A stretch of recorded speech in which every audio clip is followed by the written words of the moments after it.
A primeira coisa que a gente tem que entender e respeitar é que a cultura do estupro existe. É uma denúncia real. Ou seja, não no sentido de que haja uma banalização do estupro, mas existe uma cultura do estupro. Pensar em termos de cultura do estupro é mais importante do que pensar o estupro em si. Porque o que é a cultura do estupro? É a cultura que promove o comportamento invasivo do masculino em relação ao feminino. Ou promove uma certa permissividade do comportamento invasivo do masculino em relação ao corpo, ao espaço, à integridade e à moral do feminino. Então, é uma cultura por quê? É uma cultura porque isso se torna um incentivo que é demonstrado e é fortalecido por vários nichos dentro da sociedade. Inclusive no cinema, na televisão, nas propagandas. Então, por isso é uma cultura. É uma cultura porque é uma educação que direciona o menino, já na infância, nessa direção. Vai lá, beija a menina. Né? Vai lá, agarra mesmo. Né? Uma dessacralização do feminino. Já é incutido na cabeça de um menino, né? Desde a mais tenra infância. Além do que, promove a crença de uma fragilidade do feminino, ou uma vulnerabilidade do feminino frente ao masculino, o que coloca o masculino com uma superioridade, né, quase que genética frente à mulher. E isso na cabeça de uma criança significa que aconteça o que acontecer, ela é mais forte, o menino é mais forte do que a menina. Consequentemente, o menino é superior e, consequentemente, a mulher está submetida ao seu jugo. E isso é um incentivo cultural ainda. Né? Só que hoje, juntando isso com uma cultura cada vez mais egóica, uma sociedade cada vez mais egocêntrica, com crianças cada vez mais egocêntricas, se torna um desastre. Né? Essas crianças vão crescer, vão se tornar adolescentes, jovens e homens, né? Que vão alimentar essa cultura ainda mais. Só que agora a partir de comportamentos, atitudes. Né? E também é preciso entender que a sociedade ela ampliou a sua concepção de estupro. Onde o estupro ele não é mais uma informação fática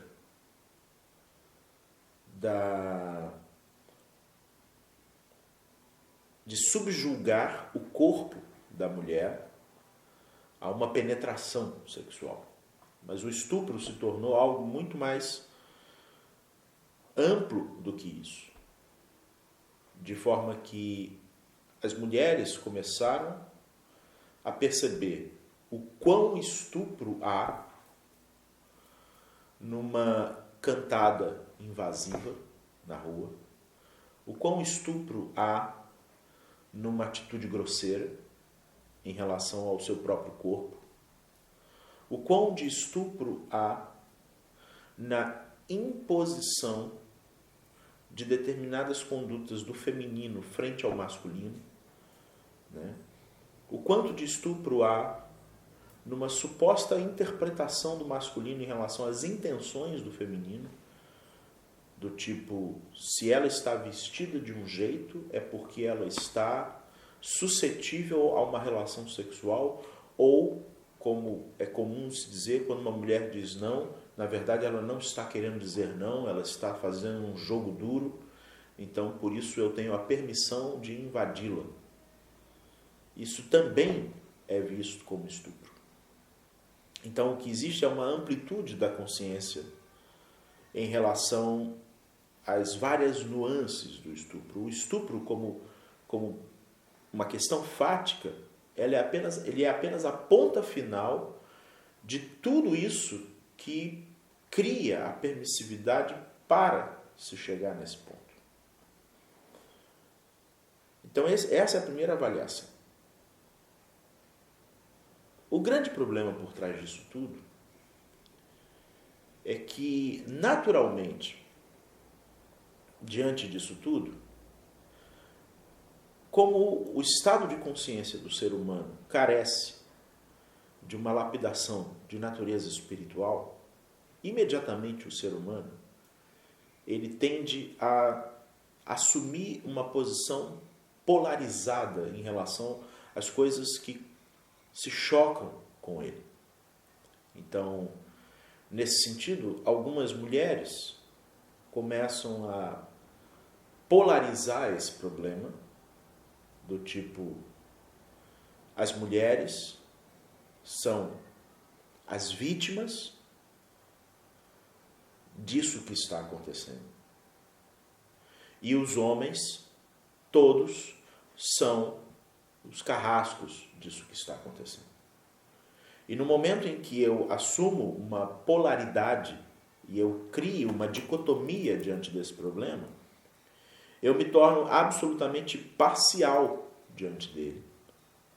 O que inevitavelmente me leva a não resolvê-lo, mas a criar outros tantos problemas. Porque esta questão específica, ela não é exclusivamente da responsabilidade do homem, mas ela é responsabilidade de uma estrutura sistêmica social que inclui homens e mulheres que se perderam em seus papéis na sociedade. Porque estamos falando de uma estrutura social que é composta de pais e mães, que igualmente não conseguem estabelecer valores consistentes aos seus filhos. E o que inclui as mães também. Não há uma polarização desse problema. Quando você polariza o problema, isso cria uma estagnação na possibilidade de gerar luz a partir desse problema. Porque a partir do momento em que eu me considero a vítima, eu não preciso fazer nada a não ser frear e modificar a atitude do culpado. E, consequentemente, isso cria sobre mim uma sensação de superioridade em relação ao culpado.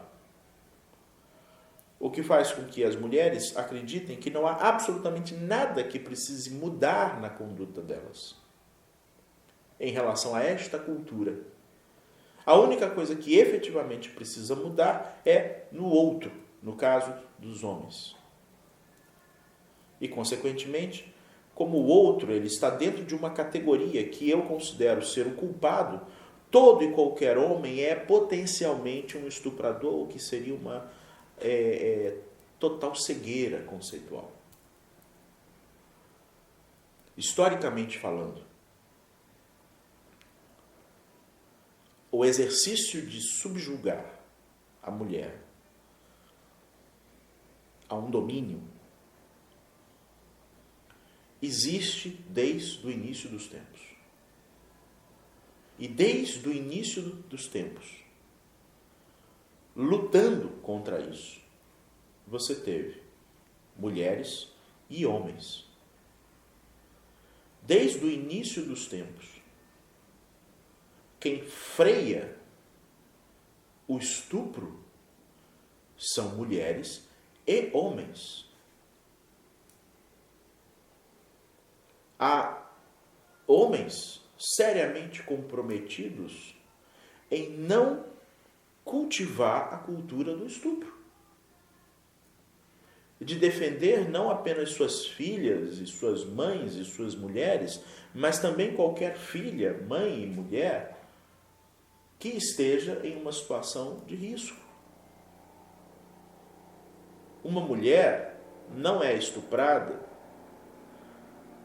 num ambiente com 30 homens porque ela está diante de 30 homens.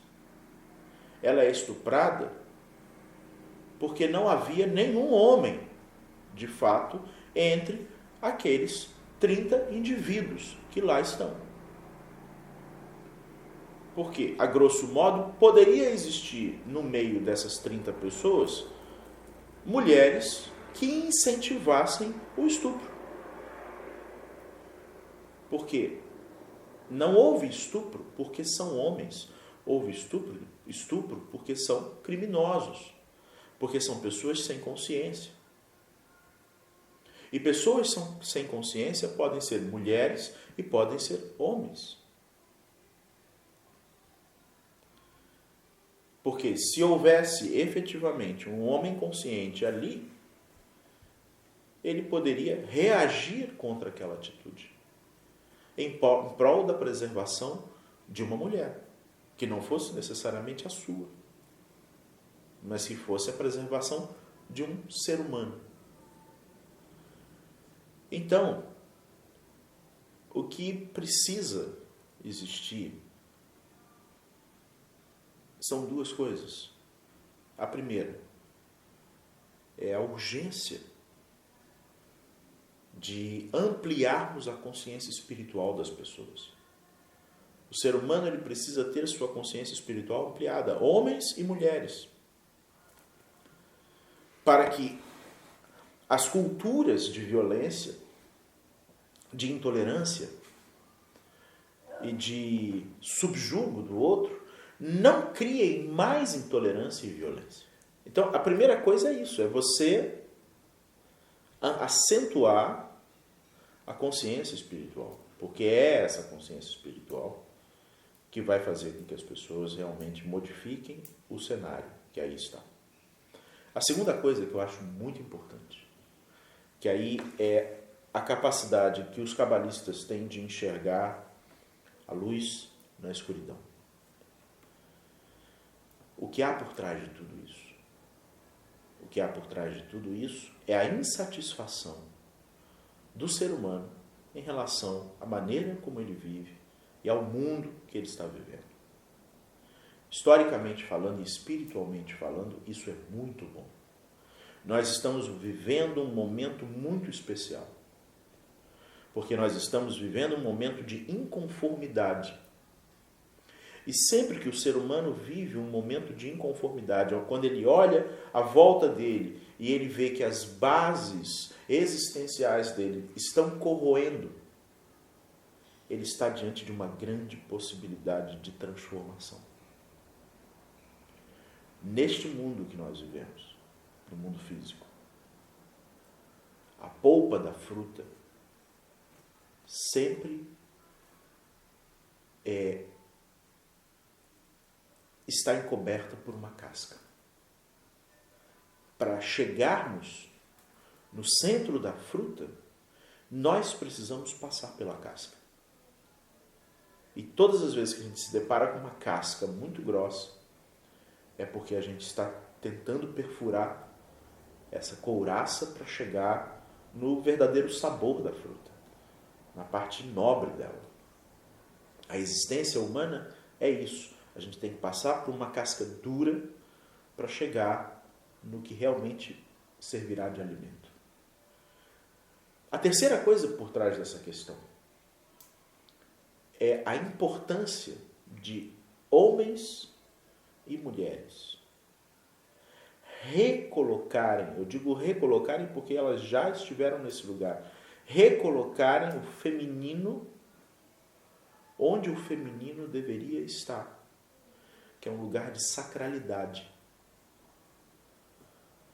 da mesma maneira como nós temos que recolocar a natureza num lugar de sacralidade, um rio não precisa ser preservado porque ele é uma fonte de vida ou porque ele é um ecossistema.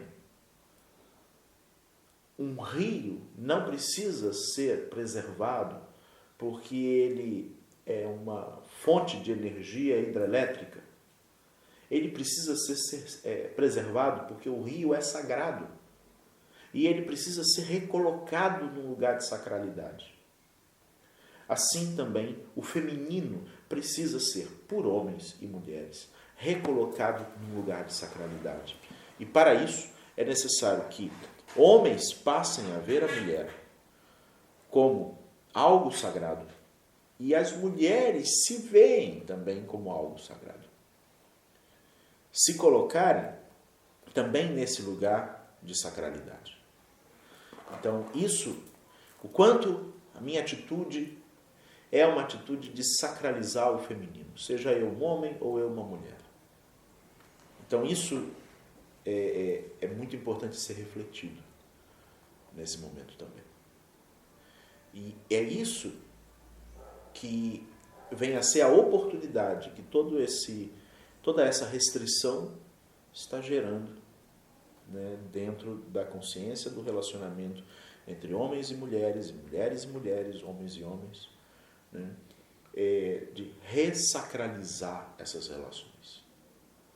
E isso é para a sobrevivência humana. Isso não é para proteger as mulheres. Isso é uma questão da sobrevivência do ser humano.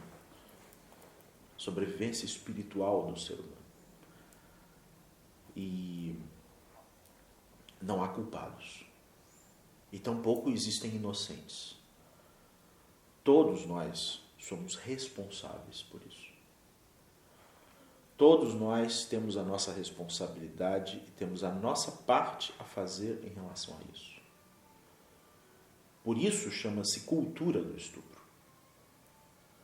Porque uma cultura é uma rede sistêmica que provoca algo numa direção. Se fosse uma atitude do estupro, aí sim você tem um culpado. Mas quando você tem uma cultura, você tem uma rede sistêmica que direciona para esse lugar. E alguma curva foi feita errada em algum lugar da história humana que fez com que a gente perdesse a mão em relação a isso. É preciso recuperar a sacralidade do feminino. Para a sobrevivência do feminino e para a sobrevivência do masculino.